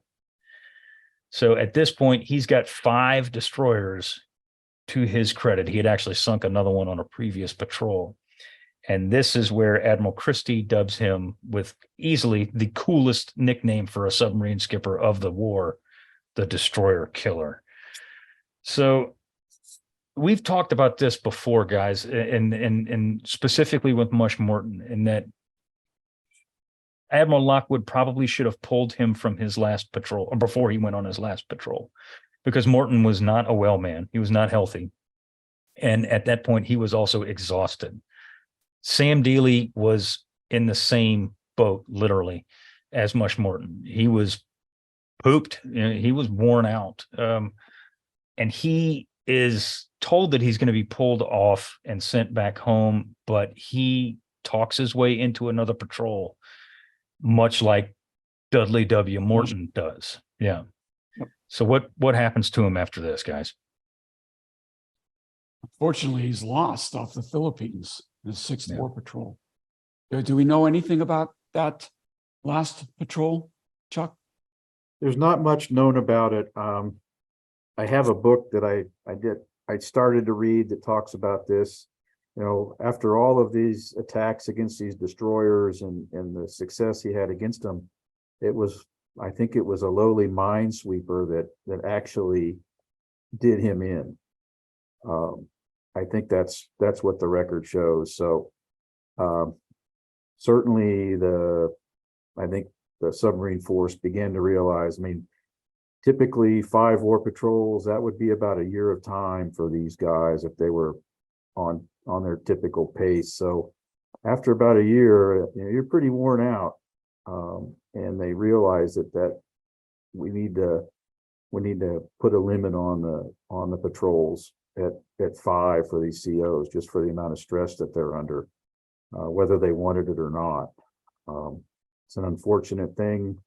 Dealey wanted to go do it and fought for it, and it cost both his life and the life of his entire crew. Yeah. Mm-hmm. So his final tally, Dealey's final kill tally, is 20 Japanese ships. That ranks him as number 5 on the all-time scorers list of American submarine skippers. There's a bit of controversy about his Medal of Honor because he was initially awarded the Distinguished Service Cross, which is an Army award here. But Admiral Christie recommend. I think. Go ahead. By MacArthur. Right. I think. Right. Yeah. Yeah. No. Exactly. Was in MacArthur's war. Admiral Christie recommends him for the Medal of Honor for the 5th Patrol, where he sank all these destroyers and saw Yamato and Masashi and all that. It was MacArthur. Initially, he was denied. Dealey was initially denied the Medal of Honor by Admiral Kincaid. And there was an issue between Kincaid and Christie that Christie basically pitched enough of a fit that wound up getting him relieved by Admiral Kincaid. Now, I'm not sure if all of Christie's angst was over this refusal of the Medal of Honor for Dealey, or if that was just part of it. But apparently Christie fought so hard and pushed back so hard against Admiral Kincaid about denying this, that added fuel to the fire that actually caused Admiral Christie to be relieved of command by Admiral Kincaid, which is something you don't hear very often at all. But Dealey's awards, he doesn't just have the Medal of Honor, does he, Bill? I mean, this guy is heavily decorated. But yeah, he had, besides the Medal of Honor, he had 4 Navy Crosses, an Army Distinguished Service Cross. Now, there were a few of those awards that went back and forth based on AORs, working in an Army MacArthur AOR. Several Navy guys got DSCs. Similarly, as we've already talked about Admiral Halsey awarding Navy crosses to Army guys. So this did happen, but he also earned a Silver Star, Purple Heart, of course, when he died, Navy Presidential Unit Citation, and various other campaign awards. So he was a highly decorated officer even before he received the Medal of Honor. And his citation reads as follows: for conspicuous gallantry and intrepidity at the risk of his life above and beyond the call of duty as commanding officer of USS Harder during her 5th war patrol in Japanese-controlled waters, floodlighted by a bright moon and disclosed to an enemy destroyer escort, which bore down with an intent to attack, Commander Dealey quickly dived to periscope depth and waited for the pursuer to close range, then opened fire, sending the target and all aboard down in flames with his 3rd torpedo. Plunging deep to avoid fierce depth charges, he again surfaced and within 9 minutes after sighting another destroyer, had sent the enemy down tail first with a direct hit directly amidships. Evading detection, he penetrated the confined waters off Tawi with the Japanese fleet base 6 miles away and scored death blows on 2 patrolling destroyers in quick succession, with his ship heeled over by concussion from the first exploding target and the second vessel nose diving in a blinding detonation. He cleared the area at high speed. Sighted by a large hostile fleet force, on the following day, he swung his bow toward the lead destroyer for another down-the-throat shot, fired 3 bow tubes, and promptly crash dived to be terrifically rocked seconds later by the exploding ship as the Harder passed beneath. This remarkable record of 5 vital Japanese destroyers sunk in 5 short-range torpedo attacks attests the valiant fighting spirit of Commander Dealey and his indomitable command. An incredible story, Seth. Mm-hmm. Yep, the destroyer killer, and he indeed was. I mean, I don't know, Chuck, maybe you can fill us in, but I don't believe that there were any other submarine skippers that killed 5 Japanese destroyers, regardless of whether or not they were on 1 patrol or 2 patrols. That's a lot of men of war sunk by one guy. No, I'm not aware of anybody that sank that many. I mean, it was extremely difficult to hit these destroyers. They were fast, highly maneuverable, and at the range that these attacks were being conducted, especially in daylight, the torpedoes were easily sighted coming towards you, and you could evade them. And of course, they trace that back to the follow the bubble trail, and it leads right back to where the firing ship was, and is not very far away from. Yeah, when they can't move fast forged, we made that point 100 times. And so when that ship that there's a close range is as dangerous to you as you are to it. Right. The next gentleman we're going to talk about here has a good nickname as well, not as good as the destroyer killer, but his nickname because of his hair color, Lawson Red Ramage.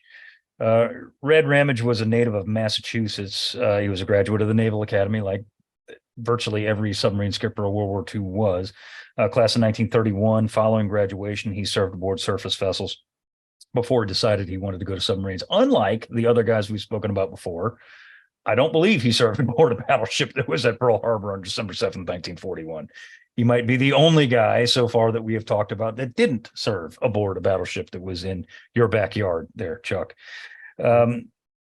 He was an athlete. Ramage was. He was a wrestler specifically, and at some point during a wrestling match or a practice or something at the Naval Academy, he injures his eye, and he injures his eye significantly enough it doesn't blind him, but it significantly degrades the vision in his, I believe it was his right eye, wasn't it?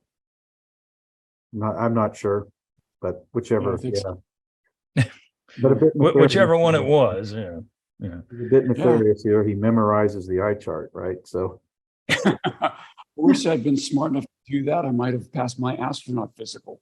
Yeah, but this is how he gets qualified to be in submarines, is by memorizing the eye chart. I don't think his bad vision hurt him much as a submarine skipper, though. No. No. No, he reports to his first sub, the S-29 in 1936. Just 2 years later, he's XO of, oddly enough, a destroyer, the USS Sands DD-243, before being assigned to Pearl Harbor on the staff of Submarine Pacific Fleet, which is where he was on December 7th, 1941. And then he's given command of USS Trout in June of 42. And I think red, not only for hair color, but it's my understanding, a fairly fiery personality as well. So probably for two reasons he had that nickname red. They leave Pearl Harbor in August of 42 and head to Australia, where they begin patrolling in the Pacific off a truck. He detects a convoy leaving, looks like a couple of cruisers, some destroyers, and the light carrier Tayo. They get within 1,500 yards of the carrier, which, well, that's prime firing position. Fire 5 torpedoes. Believes he hit Tayo with at least 2, and sees that the Tayo had been damaged but didn't sink. So that was a first successful attack against a submarine, or against an aircraft by a submarine against an aircraft carrier, but it did not sink the carrier. We've spoken about this before when it came to submarines attacking Japanese aircraft carriers. Of course, Gene Fluckey attacks one and kills it. He gets it, and of course, Shikaku was sunk by Japanese submarine, by an American submarine. There's several Japanese aircraft carriers that are sunk by American submarines, but this is the first one that is successfully attacked, and this is an important thing, and that unfortunately he does not sink it here, but he does actually put a lick in on it, and Japanese records do confirm that this aircraft carrier is indeed damaged by a submarine attack on this very night in this very location. And I believe she took 2 torpedoes, but that, good DC by the Japanese crew aboard Tayo keeps this thing from going down, because when Ramage does pop scope, he does see that she is afire, and then she is smoking from her starboard side, which is where he theoretically hit her. So he conducts 3 more patrols in Trout, and this is what I was talking about earlier, in that some of these Medal of Honor recipients, their bravery is unquestioned without doubt, but they don't necessarily always come back with full bags every time they go out, and Ramage is one of these guys. He has several patrols aboard Trout where he doesn't come back with much of anything, if at all. On one particular patrol, he fires 14 torpedoes, 5 of which he assumed were duds, and 1 was a premature. So this is in the high time of American torpedoes just not working at all. But he also kind of has a record that when it comes to shooting, he might not have been as accurate as somebody like Sam Dealey, who was pretty much a dead eye when it came to a torpedo being fired. So you mentioned earlier that his eyesight may not have been too much of a factor, but it may have been too at some point, because his accuracy is not what it probably should have been, regardless of whether or not the torpedoes were actively working or not. That's curious. Regardless, Seth, go ahead. Why didn't adopt the Mush Morton strategy of putting the XO on the scope if he believed his eyesight wasn't cutting it? So that's one. He might have been benefited from that. Maybe. But I mean, to your point, Chuck, if he had a reputation for having a fiery temper, he might not, I doubt he would have taken that suggestion very well if somebody said something that to him, and he probably, just out of sheer pride, wouldn't have wanted to put that XO on that scope. But I don't know. I do believe he was very, very critical of the torpedo performance, and yes, a lot of that, and that he finished 5 patrols in command of Trout here in 43, and it was time for him to get a little rest. And at that point, we're building so many submarines that we needed to pull our experienced people off and have them train and get the next boats ready to get out on patrol. So so the good news was given command of a new construction Vallejo class submarine USS Parche, which is SS 384 in May of 43. So his luck on Trout, hopefully isn't going to reflect on his performance on Parche. And his first patrol on Parche in March 44 was a Wolfpack patrol in which he sunk 2 ships among the Wolfpack's 7. The other ships in the Wolfpack, all the ships in the Wolfpack sunk a total of 7, right, Seth? Right. Yeah. And he's starting to kind of get his feet underneath him here. And this is what I'm going back to what I said before. While in all the previous patrols, he had yet to really make a mark. He really hadn't made a splash, no pun intended, but he really had not made any kind of a big, kill. And while absolutely no one doubted his courage, because he would often, like Sam Dealey, close into, very close range, he just wasn't getting the hits. He wasn't getting the kills, for one reason or another. They just weren't coming down for Red Ramage like they had been for other people. However, in June, that is about to change. Parche was part of a wolf pack assigned to the area of the Luzon Straits. We've talked about the Luzon Straits before. Specifically, Barb was in the Luzon Straits, I believe, a couple of times. And it was a target-rich environment. Parche, along with USS Steelhead and USS Hammerhead, had netted to this point an empty bag. They had been diverted to different areas to go chase down Japanese targets. That when they got to those areas, there was nothing there. They were just really having a really bad string of luck at this point. On July 31st, Ramage made contact with a large convoy in the area, however. Steelhead had previously made contact and attacked the convoy that Ramage was now tracking. As Steelhead attacked and then pulled away to reload, Ramage and Parche moved in.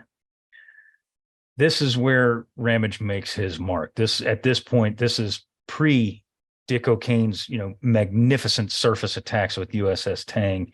This is where Ramage makes his mark.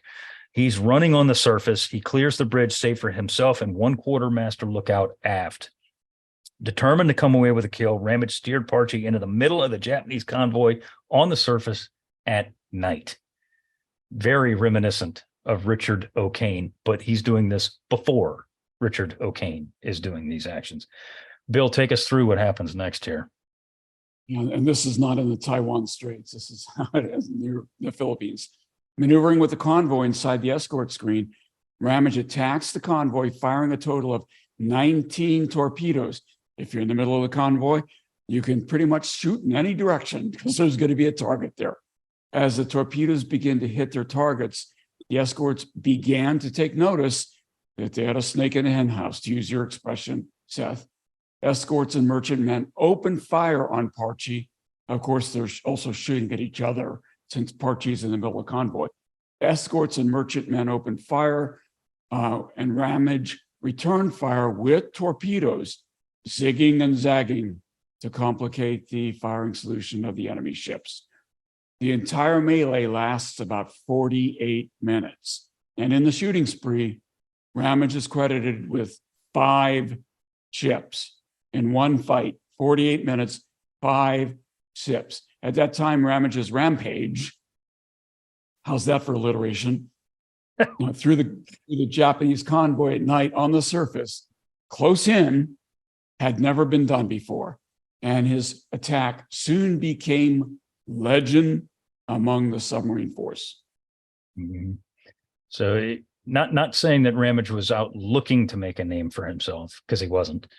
He was out looking to make a mark, do what he was sent out there to do. And he most certainly does that here. Once he gets back to Pearl, Admiral Lockwood feels that this particular attack deserves something more than a Navy Cross. Lockwood nominates Ramage for the Medal of Honor here. And it's not so much because of the 5 ships sunk, although that is good. Obviously, that is very good. I think it was more of an inspirational moment here on Lockwood's part, because as I said, this is one of the first times that this type of attack is unleashed on a Japanese convoy by an uber aggressive U.S. submarine skipper. And Lockwood realized that this is something special that at this point had not happened yet in terms of sub skippers. So he wanted to recognize that with something more than the Navy Cross. And Ramage is hereby awarded the Medal of Honor. Bill, what is his at this time? And this is important to note before you get to the citation itself. This is important to note that this is the first time that a Medal of Honor is awarded to a living submariner.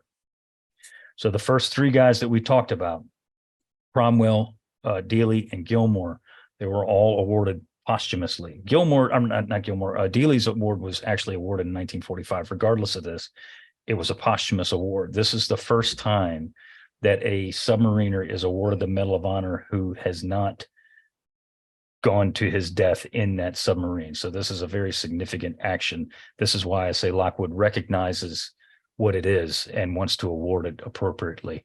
Bill, what does the citation say here? For conspicuous gallantry and intrepidity at the risk of his life above and beyond the call of duty as commanding officer of USS Parchi in a pre-dawn attack on a Japanese convoy, 31 July 1944. Boldly penetrating the screen of a heavily escorted convoy, Commander Ramage launched a perilous surface attack by delivering a crippling stern shot into a freighter and quickly following up with a series of bow and stern torpedoes to sink the leading tanker and damage the second one. Exposed by the light of bursting flames, flares, and bravely defiant of the terrific shell fire passing close overhead, he struck again, sinking a transport by 2 forward reloads. In the mounting fury of fire from the damaged and sinking tanker, he calmly ordered his men below, remaining on the bridge, to fight it out with an enemy now disorganized and confused. Swift to act, as a fast transport closed in to ram, Commander Ramage daringly swung the stern of the speeding Parchi as she crossed the bow of the onrushing ship, clearing by less than 50 feet, but placing his submarine in a deadly crossfire from escorts on all sides and with the transport dead ahead. Undaunted, he sent 3 smashing down-the-throat bow shots to stop the target, then scored a killing hit as a climax to 46 minutes of violent action, with the Parchi and her valiant fighting company retiring victorious and unscathed. This is the story of alliteration. You've got Red Ramage's rampage, and we have the another alliteration that was included in that citation. It's incredible. And, again, is this the first screen penetration we know of, Chuck? I believe so. And, we came to realize we got a good camouflage paint on our hull, made it difficult for us to see. On dark, moonless nights, we had to put faith in our radar and use everything that we had to our advantage. And I think, the other thing to point out here, 10 torpedoes loaded in the tube. So those were all launched early on. And then they reloaded their 9 remaining torpedoes and were able to shoot them again in 48, 49, 46 minutes, depending on which thing you believe. Less than an hour. That's pretty amazing. That was all backbreaking work in both torpedo rooms. I mean, normally I think they would withdraw. It was safer to reload the torpedo tubes submerged where it was calmer, and realize there's no hydraulics. This is all block and tackle and manpower moving these weapons into the tubes, all while under attack. Pretty amazing. I think Red Ramage never wrote a book. His only quote in the whole situation was, "I got mad." That was how he was quoted throughout this whole engagement. but some of the endorsements of the patrol report were not very favorable. Didn't think it was a very good idea for us to do this sort of nighttime surface attack, but as history would say, that really became a devastating tactic for our submarine force. So our last Medal of Honor recipient from the submarine force is also one of the only survivors. He also makes it out of the war. This is not a posthumous award. But this is a guy that had a ton of combat experience before he even got his own boat. This, of course, is George Street, native of Richmond, Virginia, graduates Annapolis in 1937. Like most of his generation, Street served aboard surface vessels before attending sub school. So his first submarine posting was to USS Gar, SS-206, where he served for 3 years and 9 war patrols. That's a long time on one boat. That's rather extraordinary, isn't it, guys? Absolutely.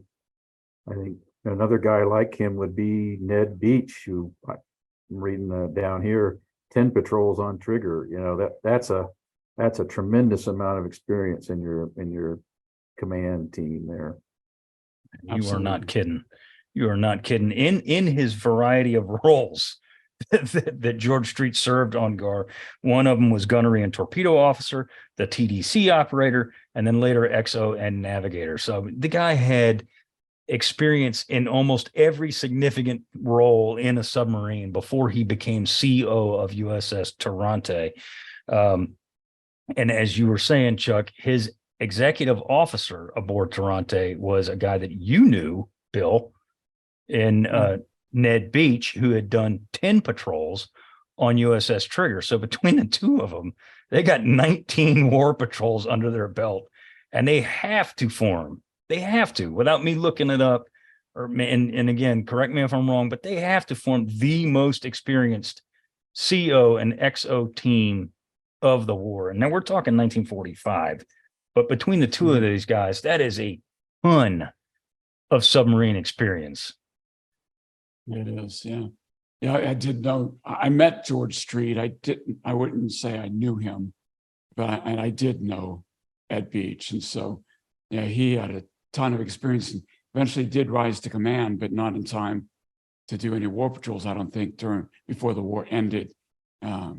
Did do any war patrols as CO before the war ended. So, yeah, I mean, that was a 1-2 punch between George Street and Ed Beach that would make an incredible pair. And on July 6, 1944, Street was ordered to Portsmouth to take command of the new submarine Tarante SS-420. Street took Tarante from the East Coast to the West Coast, making the passage. And I do think he took him through the trench and made his first war patrol with her beginning March 3rd, 1945, bound for the waters off Kyushu in the East China Sea. Now, again, to set the stage, the pickings were slim this late in the war. We had sunk by March 3rd, 1945, pretty much everything that was sinkable. So with that in mind, Chuck, how did it go for Street and the Tarante? Yeah, I think by the end of 44, there was so much that the Japanese shipping had experienced such a loss, and because of the devastating nighttime attacks on dark, moonless nights, the Japanese convoys preferred to anchor. Flucky and Barb had snuck into the anchorage on the China coast.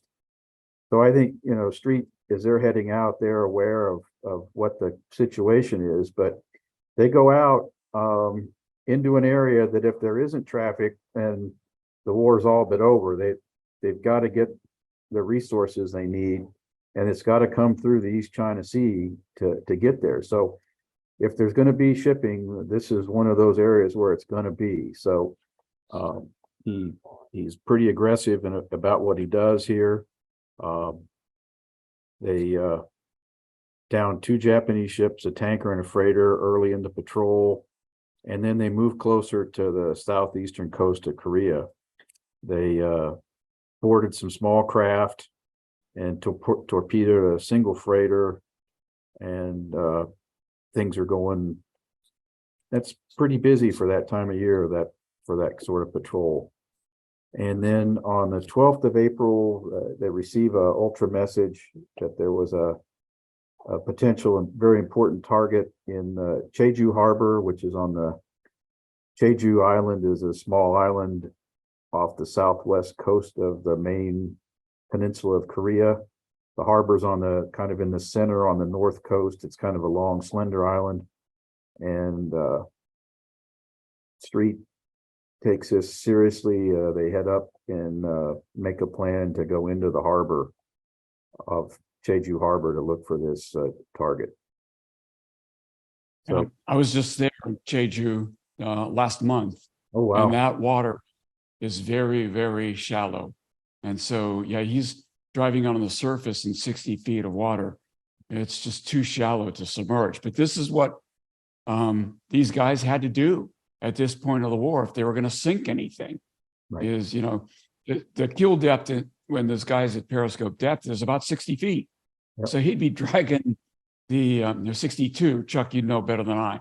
Yep. He'd be dragging the bottom in the mud, right, if he tried to stay submerged in this harbor, which he couldn't do. Right. Yeah, I've made when I was XO, I made a couple of surface transits along the north coast of this island. I mean, it's shallow enough to be submerged further out, but definitely as you get closer to the coast at 60 feet, you're a few miles away from being able to get back submerged again. So, just like what Flucky and Barb did to go into the Chinese coast where they surmised an anchorage was, at least they had the idea where the harbor was, and again they're taking their ship into harm's way, taking a lot of risk, but orders were orders. And that's the thing about Street at this point is it, and what we were saying here in the last couple of minutes is that, at this stage in the war, he knew that if he was to sink anything, he had to hunt for it, because the days of those big convoys that are going back and forth at night are over. The Japanese are too afraid, frankly. I mean, there's no other way to put it. They're too afraid of the U.S. fleet boats that are out there picking these things off all the time. And even then, there's really not that many to sink regardless. They can't form these big convoys anyway. So Street knows he's got to do what Gene Flucky did. Now, whether or not he got that inspiration from Gene Flucky, I don't know. But he knows that he's got to go in there and hunt these guys down. And that's exactly what he does here. But go ahead, Bill. A bit more color to this Jeju issue at this point. The Japanese, now remember, Okinawa's already happened on it by April 12th at this point. But the Japanese didn't know we were going to invade Okinawa. They thought, a lot of them thought, that we were going to actually invade Jeju Island, rather than Okinawa.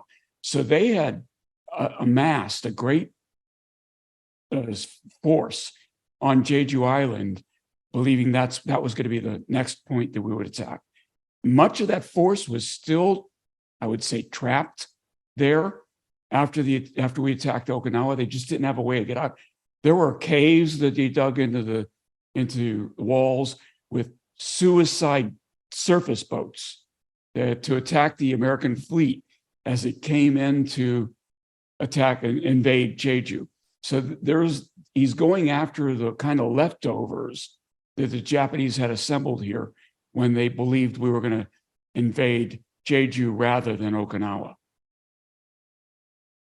So as they're pulling into this harbor that you guys have said is, ridiculously shallow, too dang shallow to submerge and be able to maneuver or do anything really. He's got his XO Beach on the TBT.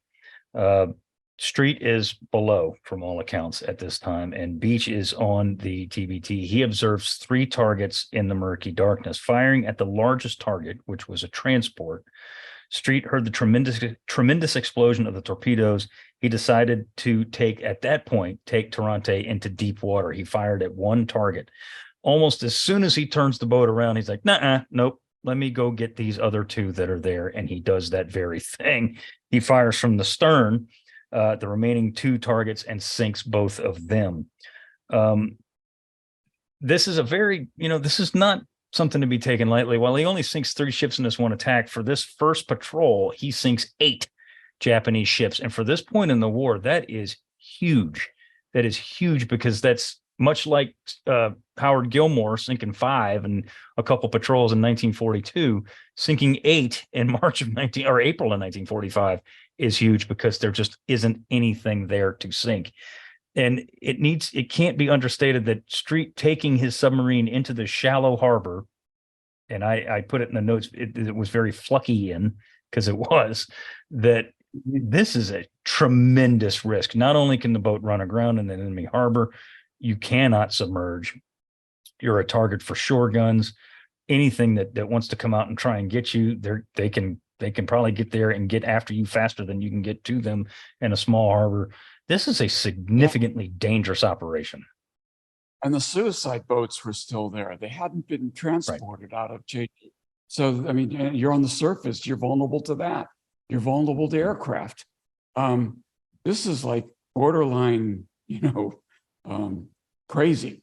Fluckian in that regard. Yeah. So because for this patrol, not just this attack, but for this patrol, George Street is awarded the Medal of Honor.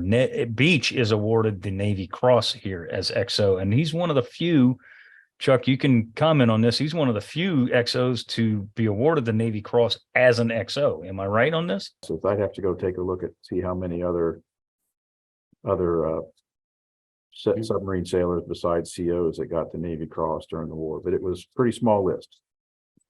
And You're going to walk over to Skipper's Lounge in Lockwood Hall and look at all the pictures on the wall and see, because there's 40 of them or something like that. Yeah, it's pretty amazing place over there. Yeah. And again, for context, that's the highest award that Mush Morton ever received, the Navy Cross. Yeah. 4 of them, but still. 4 of them, but still, yeah. Bill, take us through this last citation, if you will, please. For conspicuous gallantry and intrepidity at the risk of his life above and beyond the call of duty as commanding officer of USS Taranti during the first war patrol of that vessel against enemy Japanese surface forces in the harbor of Kjelpart Island off the coast of Korea on 14 April 1945, with the crew at surface battle stations, Commander, then Lieutenant Commander Street, approached the hostile anchorage from the south within 1,200 yards of the coast to complete a reconnoitering circuit of the island. Leaving the 10-fathom, 60-foot curve far behind, he penetrated the mined and shoal-obstructed waters of the restricted harbor despite numerous patrolling vessels and in defiance of 5 shore-based radar stations and menacing aircraft. Prepared to fight it out on the surface of attack, Commander Street went into action, sending 2 torpedoes with deadly accuracy into large Japanese ammunition ship and exploding the target in a mountainous and blinding glare of white flames. With USS Taranti instantly spotted by the enemy as she stood out plainly in the flare of light, he ordered the torpedo data computer set up while retiring and fired his last 2 torpedoes to disintegrate in quick succession the leading frigate and a similarly flanking vessel. Clearing the gutted harbor at emergency full speed ahead, that would be flank speed, he slipped undetected along the shoreline, diving deep as a pursuing patrol vessel dropped a pattern of depth charges at the point of submergence. His illustrious record of combat achievement during the first war patrol of USS Taranti characterizes Commander Street as a daring and skilled leader. Commander Street's exemplary bearing, unfaltering courage, and steadfast devotion to duty reflected great credit upon himself and were in keeping with the highest traditions of the United States Naval Service. So to put it into perspective in terms of George Street's Medal of Honor here, what we were saying about the sinkings and how slim the pickings were. Listen to these numbers. According to Clay Blair, of the 87 war patrols sent out from Pearl Harbor and Guam from January through March of 1945, almost 70% came back with empty bags, meaning they didn't sink anything at all. The 27 that did produce sinkings only killed 51 ships, and Street was the high man on the totem pole. So that'll put it into perspective how successful this particular patrol was, how daring this particular patrol was. And George Street is the last Medal of Honor recipient of the submarine service. We said before that Dick O'Kane gets his after World War II. Sam Dealey's is awarded posthumously in 1945. But Street is the last active skipper to perform actions to get the Medal of Honor in World War II from the submarine service. And we talked about at the beginning of the episode how many Medals of Honor were awarded during World War II, and there's only 7 that are awarded to submarine crews, in the war, and they're all obviously in the Pacific Fleet. So, sum it up for us, Bill. I mean, that's bravery of the highest order, but I mean, it took an awful lot to be recognized as a submarine skipper, even though, we call it the silent service. And it was silent for many, many reasons. The nickname was given to for many reasons. But I mean, sum it up for us. This is significant actions on all these guys' parts. Yeah, and I guess I heard from friends in other services that when a battalion has a winning battle, and let's just use Anzio for an example, it's not just the battalion commander who received a high award like this. But I've said this before on our podcast, Seth, and I want to repeat it. There's a significant difference between individual infantrymen in a battalion, each of whom has the opportunity to make their own decision, right or wrong, whether they're going to engage, whether they're not going to engage, whether they're going to take action to kill the enemy or take action to save their own life. And again, I'm not trying to denigrate anybody. My point is, if there's 800 soldiers in a battalion, there's 800 people making decisions. On a submarine, it's not that way. There's one person making all the decisions, and the rest of the crew has no choice but to go along. And if that submarine skipper wants to be a coward, and there were skippers who were cowards, that entire ship is rendered ineffective. And if the submarine skipper does the right thing and engages the enemy, he's the one making the decisions. I don't think it's inappropriate that he's the one who gets the honor of the award. Chuck, you know what it's like to be a submarine skipper and all that weighs down upon you. You want to provide any more color to that? Yeah, it's easy. And, those of us who, served on submarines, it's easy to look up at your CO and, your first CO on your first ship. You look at him and God, he knows everything and I want to be like him. But I think, the American public is used to that John Wayne sort of, things are pulled with it. The ship is headed to disaster were it not for that guy that starts barking and yelling orders. And so, I think, Bill and I came up, maybe he was a little bit ahead of me, but it was an era where the COs would, I would politely term, very dynamic and could, yell and take your head off if something wasn't wrong. And, you might aspire, I want to be like him, to be able to walk into the control room and with looking at the sonar display and be able to feel like they had a grasp of the situation and start giving orders. But the more senior you get through and you go become more experienced, the CO that could just sit back and watch his team perform and maybe provide a little bit of direction. And and honestly, in the execution of the Tomahawk strikes that I did in command, I just had to receive reports and then issue the final order. because my crew was trained and ready to go. Now, these crews were definitely well trained and everything, but that CO that can just sit back and make sure his crew's doing what he had to do, that took a lot of effort to get to where they had to be. All these guys found themselves in an exceptional circumstance and did the best that they could, like so many others. They didn't ask for it. They found themselves in a circumstance and had a job to do, and they executed it. Some of it cost them and their crew. Others were able to survive and live. I think we didn't talk a lot about George Street. He passed away while I was in PCO school in 2000. And he's buried in Arlington. But after the war, his later years, he was a junior ROTC instructor. It wasn't a guy that he came back. He never wrote a book. He never aspired to any higher level positions. He lived with honor and dignity. And think about how many young lives he touched in his years as a junior ROTC instructor. A Virginia gentleman. You knew that or not, Bill? But yeah, when I met him, he signed my copy of Clay Blair's book because he didn't write a book. So lucky I got to sign Thunder Below.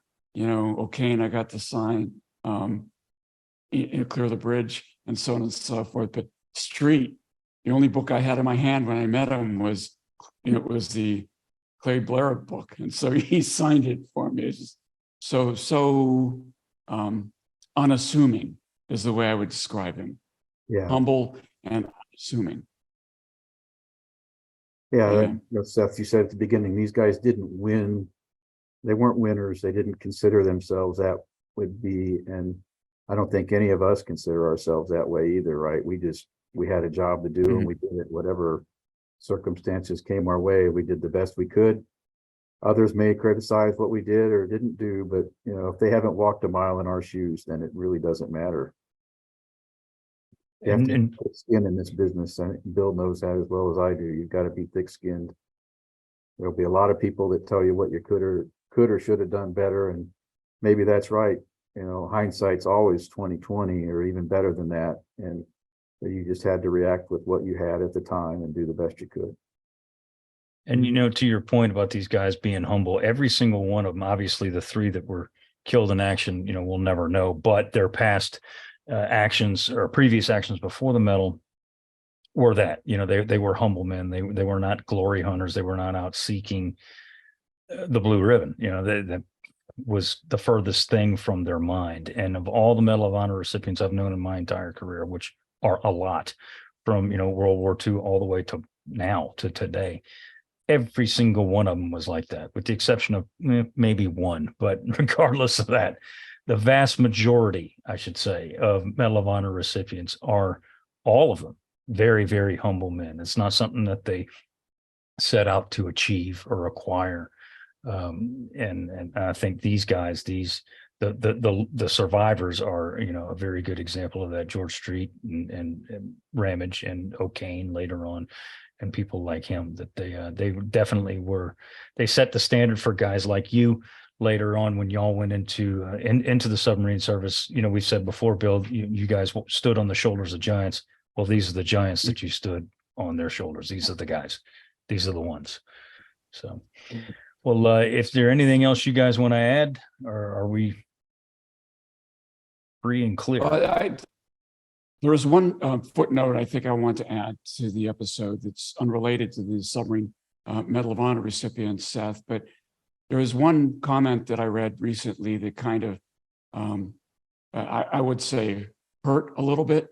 And Seth, I apologize, I haven't even discussed this with you, but it was a comment made by one of our Australian viewers who said, I regret that you all keep referring to American lives being lost as if the lost American lives are more valuable than any other of the allies. And I want to say categorically that it has never been our intent to make that characterization. If we said something like that, it was lazy or a mistake. We we're probably referring to an American decision maker or an American leader who took action that resulted in American lives being lost.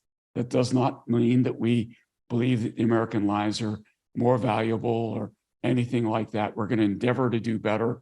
This was a war fought by Americans and our allies, the Australians, New Zealanders, the British, Filipinos, and a whole host of, the Solomon Islanders and a whole host of other allied, and all of them fought bravely, and no lives were more valuable than any others. So we'll endeavor to do better in the future. Seth, I know you agree. I do. Absolutely. Absolutely. So with those final closing words, we want to thank you very much for listening in on our conversation. Please subscribe to the Unauthorized History of the Pacific War podcast wherever you receive your podcast. Give us a rating and review. We do certainly appreciate it. Also, if you want to see the video version of this and any of our other episodes, please subscribe to our channel called Unauthorized History of the Pacific War podcast on YouTube. If you have a comment or a question, and don't get tongue-tied like I just did, please send us an email at unauthorizedpacificpodcast@gmail.com. So once again, my name is Seth Perrin, and I want to thank you very much. Bill? And Chuck, I want to thank you again for being our guest today. It was wonderful. And we'll see you all again next week.